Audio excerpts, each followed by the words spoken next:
ได้เจอบางอ่อนสาวงามเมืองยะโสธรเพิ่นมาฟ้อนงานบุญบ้องไฟเขาลือมานานว่าอีสานดินแดนแสนไกลมีช้างเผือกในพลายเพิ่งได้หูได้เห็นกับตาเข้าไปทักเพราะใจคอยหักเจ้าลายสาวเอ๋ยบ้านเจ้าอยู่ไตอยากตามไปสาวเมตตาน้ำเพียงคันหนึ่งคอยซาบซึ้งตรึงใจหนักหนามาลายร้อยดอกมันปลาจากการดาวชุ่มใจแสนสาวเมืองยศงามหมดจดดังนางตะวันผิวนวลผ่องพัน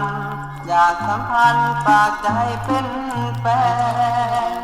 สาวงามอุบลตะกุลนครอุดรขอนแก่นได้เห็นมาแล้วทั่วแดนงามบ่แม่นสาวยอดโสธรฟังลำชีเฮามีสุขตามประกาหอมเอ่ยเกสรคุณมาดอกมันปลาช่วยมาอ่อนอ่อนเสียงโทนเสียงแคนช่างสุขแสนบ่อยากจากจรสัญญา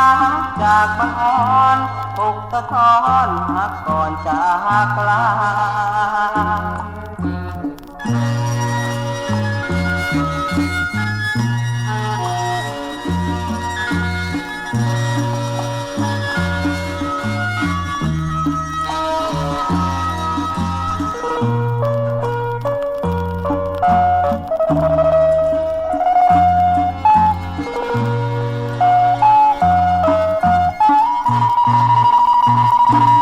สาวเมืองยศงามหมดจดดังนางตะวัน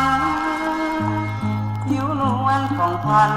อยากสัมพันธ์ปากใจเป็นแฟนสาวงามอุบลสกลนครอุดรขอนแก่นได้เห็นมาแล้วทั่วแดนงามบ่แม่นสาวยะโสธรฟังลำชีเฮามีสุขตามประสาหอมเอ่ยเกสรคุณมา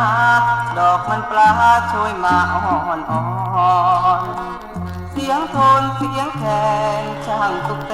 นบ่อยากจากจรสัญญาหักจากบางอ่อน